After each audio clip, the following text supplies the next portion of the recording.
Hello guys, once again it's Matt, and today we have another video. Let's thank our members: Invictus, Crazy Bull, Cots, Interceptor, Richardson, Danny Cage, and Rupert. Thank you all the members, all the Patreons, and let's get into it. So today we have the same type of video that we already did like last week, I think. It was just the extension of some tech trees or the addition of subtrees. Basically how a tech tree would look like in the future. And today we have the Japanese tech tree. It's a tech tree that it doesn't have a lot of things, to be honest, and I wanted to show to you guys that there isn't much else to be added for the Japanese for a long time, and for right now we only have a few things. So yeah, let's get into it. So of course we have the main lines. We have I'm not adding any subtrees or anything like that, but first of all, obviously we have the main lines here. We have the premiums, and I divided until rank 8 because we never know, we probably will have a rank 8 at some point. So yeah, rank 8 would be like the late 80s or 90s plus aircraft, right? And the tier 7 would be around 1970 to 80. Then tier 6 would be 60s to 70s, and then tier 5 40s to 50s until early 50 late 50s, and then tier 6 also can be a little bit of late 50s, right? So yeah, so let's talk a little bit about the premiums. Let's start from the right here because I want to leave it the best for the end. So at first, premium, obviously we have the F86 F40. A normal F40 is the same as in the tech tree, and nothing else to say. Then we have the F86D. So this aircraft is actually problematic. I couldn't find much information about Japanese usage of this aircraft, but in general, in the sense of payloads and stuff, but in general, it's an aircraft that doesn't have cannons. It is basically the same aircraft as the F86K, but it doesn't have cannons, and instead it has a rocket launcher. Basically the same way as the F89, the Scorpion, I think the D variant, right? So it works in the same way. The problem with it is that because it doesn't have cannons, and at start at least, the F86D didn't have proximity fuse. At least at start it didn't have proximity fuse rockets, which would be a problem. Of course, you could carry also the AIM-9s, if I'm not mistaken, the AIM-9Bs, but it is a problematic aircraft because without the proximity fuse rockets, it would be a very, very difficult aircraft to just fly, you know? So, I don't know. It is problematic, but yeah, I guess it could be added, but only if added with the proximity fuse rockets. Once I saw that he didn't have, so if he doesn't have, probably not be added. Then we go for, I mean, let's just go for the tier 5s first, and then we go for tier 6, and then tier 7, and tier 8. So yeah, these are the premiums for the tier 5. Then we have the R2Y2s. Obviously, nothing else to say. These aircraft should be actually removed because they didn't exist in real life. I don't think even a project existed in real life, so yeah, might be good to just remove these. These are very weird, but the problem is that there isn't much else to put in the place, and yeah, it's problematic.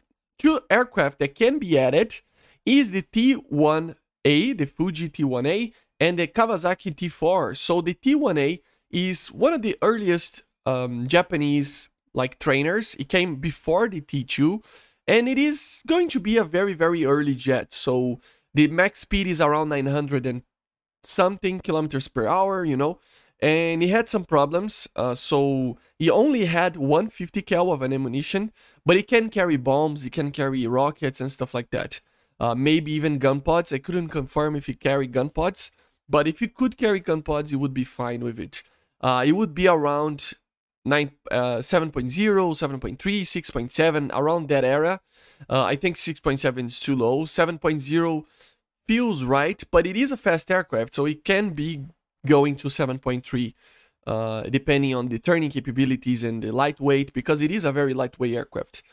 Then we go for the T4, the Kawasaki T4. So this is one of the latest trainers, so we go from the first one to the latest one. Trainers, like a very early trainer on the sense of early part of the training of the pilots. So normally it doesn't use even nothing at first on the training of the pilots, but it can be kind of a light attack aircraft. Normally it will be used just for training, but it can be used as a light attack aircraft.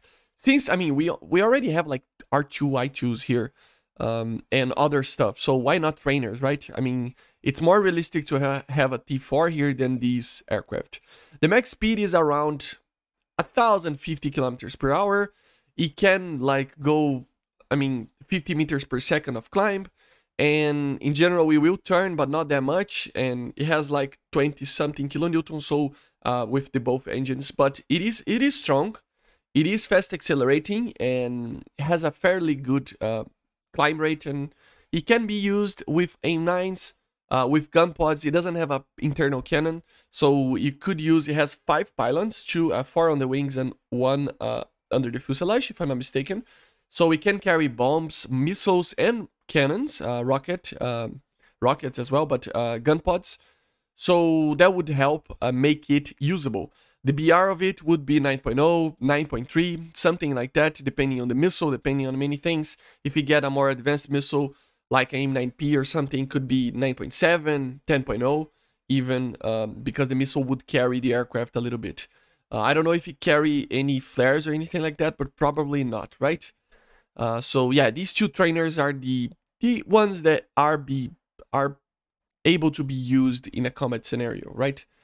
Then we go for the Ki 200, nothing new here. The Kika, the F-86 F-30, F-86 F-40, so the F-30 would be US built, if I'm not mistaken, and the F-40 of the Japanese was built inside Mitsubishi factory, so pretty cool. Then we go for Tier 6. Tier 6 doesn't have anything new as well. F-104J, I mean, I considered putting the F-104DJ on a premium or something like that, but it doesn't have anything different. I mean, it would be more different than a T2 early, so I guess they could add that with an earlier kind of set of missiles or anything like that, but I decided to not to put it. But we can have an F-104DJ, which is the B-placed version of the J. It's a trainer, right? Then the T2 and the F1. I think the F1 needs some love a little bit, maybe an increase in the BR, but maybe even better missiles. If I'm not mistaken, it could carry flares and chaff. So yeah, with a higher BR, you could carry, you know, better missiles and other stuff that would make it a better aircraft, and maybe even be put it in the Tier 7 department to not have anything like, to not be empty here, right? So yeah. Then obviously the T2 as a premium already added. Then we go for Tier 7, and here is where it starts to be fun. And there's not much to talk about, but yeah, here is where it starts to be a little bit better. So we have the EJ, normal EJ. We have the EJ Kai, which can have a lot of different missiles. So it can receive the AIM-9L, it can receive the AIM-9P4, or even the P5, if I'm not mistaken. The AIM-7M. It can carry the AM-3, if I'm not mistaken, as well. A Japanese-made missile compared to the AIM-9L. So yeah, it can be upgraded. The EJ Kai can be upgraded with its weaponry to be on par with the latest 4th generation aircraft as well, which would be fun to see. Would be one of the most advanced F4s in the game. And after that, obviously, the first F-15, F-15J. Early. I put it as an early and a late variant because, as you know, Gaijin doesn't care too much about blocks or like actually saying the version that it is normally. So early and late would be a simplified basically on time frame. So an early version would be timed on an early F-15J in the 80s, and the F-15J late, that we're going to talk about it later, will be during the 90s, the 2000s. So it is the same aircraft, but it will, I mean, will have a difference because it was made different in real life. It had upgrade programs.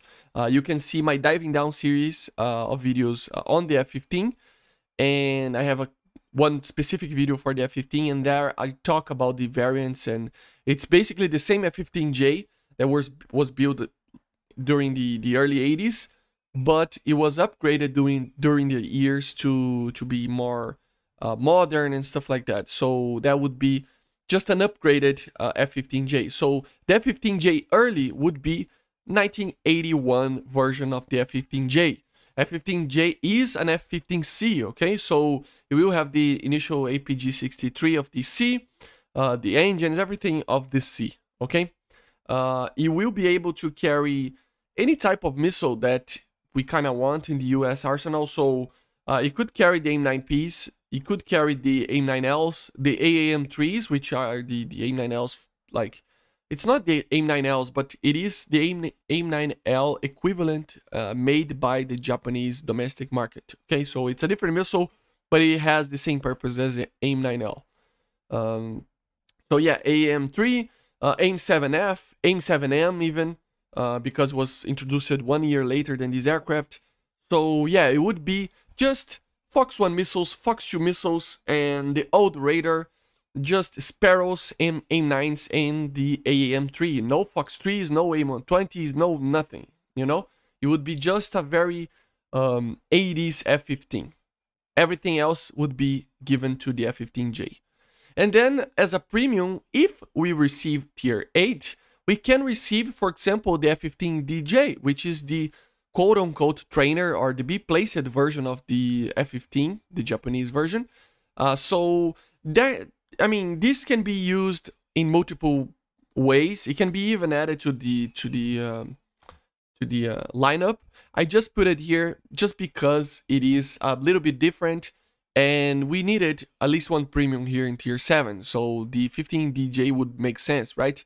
To not be too OP, but remember, this would be only added once the Tier 8 is here. Okay, this would be, it would not be added right now or anything close to that. It will be added when the F2 is here, when the F-15J is here, the late versions, even the F-35. Then we can see the F-15DJ. And I would put it with very old missiles to be a little bit more balanced as a premium vehicle, you know.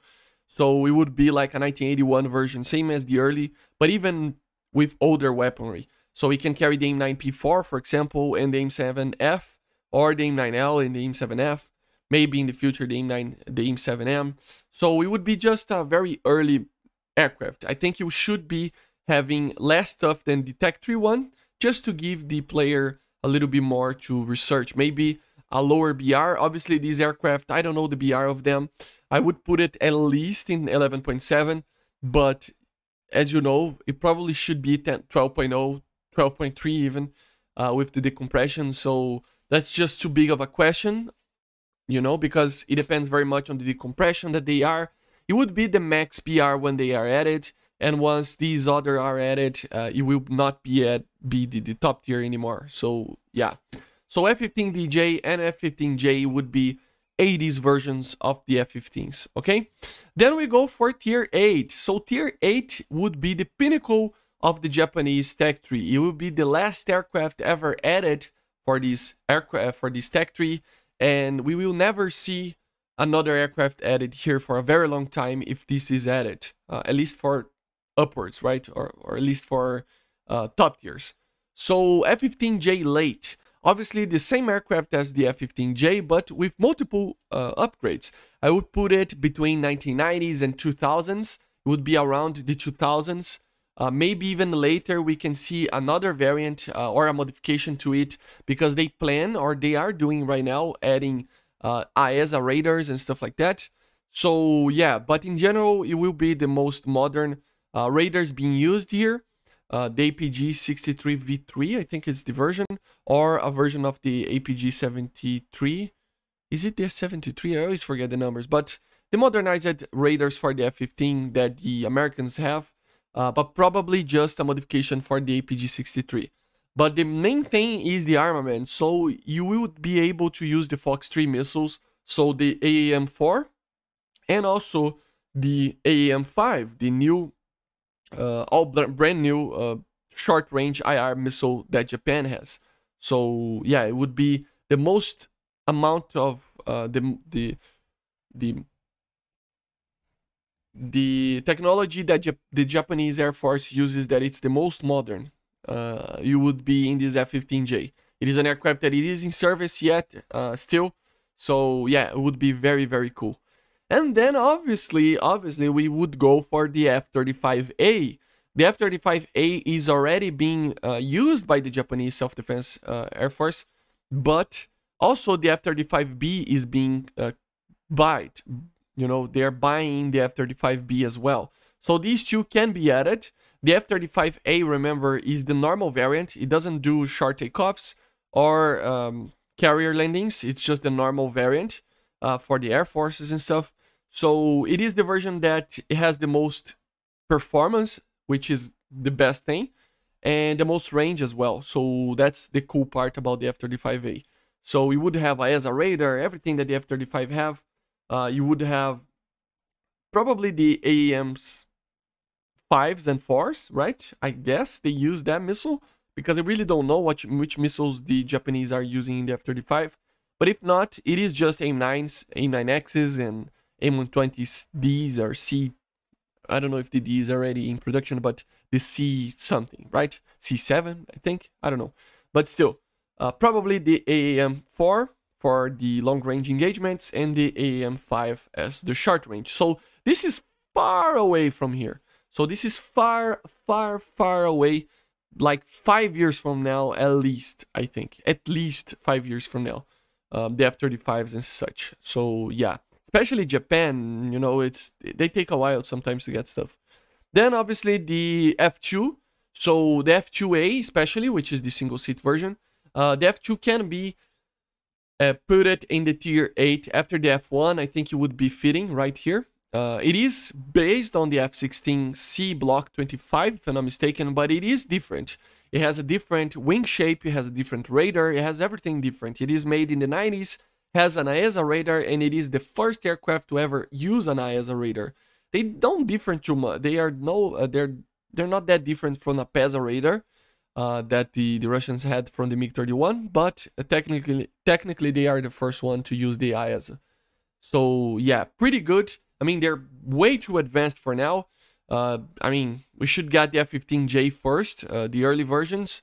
Then we can think about this afterwards, but it will take a long time to get this, because even the F-15J late can be added before this, because the F-28, because of the radar, is more close to an F-35 than the F-15J is closer to an F-35, in the sense of the radar and detection and stuff. The performance is amazing, it turns better than the normal F-16s, so it would be a very, very good aircraft. You will use the same weaponry as the F-15J late and the F-35, so the AAM-4, AAM-5. Maybe at first it can carry the even the Sparrows, right? The AMS variants, but the AAM-3s as well.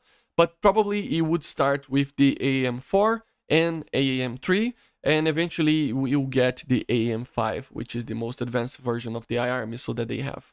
As I said, BRs of these aircraft, I really know no idea. The max BR that they can put it without breaking the game. That's basically it, because these are too modern. So yeah. And then obviously the F-35B, which is the short takeoff one, or the vertical takeoff one, right? So it is the one that can do the VTOL. It is worse in performance than the A. The funny part is that at full tank, the thrust to weight of the B is actually better than the A, but that's just because of the less fuel that it has. So it has technically less weight as well to be taking off vertically. So yeah, of course it has a better thrust to weight initially, but eventually it loses out. The F-35 will still have a better performance than the B, but in general they're very, very similar to each other. They would be able to use the same missiles, the AIM-4 and 5, and if there is any real decompression of BRs, or if the BR decompression is done correctly, it would be a lower BR than even the F-35 and a higher BR than the F-2 and the 15J late. So that would be the most advanced aircraft for Japan. And basically that's it, guys. And now you know why I always say that Japan cannot receive anything else, because there isn't anything else to be added. I mean, these 5 aircraft are already right now too advanced for the game. These 5 aircraft are already, the 6 aircraft actually, they're way too advanced for the game. So there's basically nothing to be added. We have the trainers, obviously, that would make sense, and they need to add the trainers at some point. But I mean, even with the trainers, it doesn't change the fact that the Kai will probably be the only aircraft for a while to Japan. I think the F-15J early would not be that OP if a MiG-29 is in the game, if more F-16s are in the game, if F-15s are in the game, aircraft like that are in the game. I don't think the J early with early 80s ammunitions would be OP, but still, it's the only aircraft that you can actually add without breaking too much of the game. These 4 are too advanced, and basically there's nothing else. There's literally nothing else.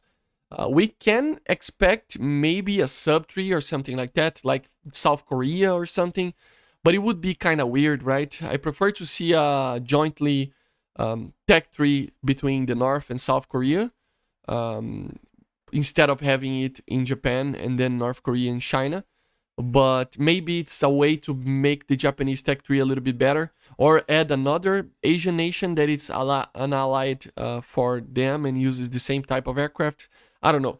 But for the Japanese stuff, that's basically it. It's like 1, 2, 3, 4, 5, 6, 7, 8 aircraft, and we are kind of stretching out a little bit, right? So yeah, hopefully we see at least the trainers soon, and more advanced missiles for the Kai for the future, and maybe the F-15J early during the next year on the max. So yeah, but hopefully you enjoyed, and I see you guys on the next one. Make sure to subscribe, and bye guys, see you.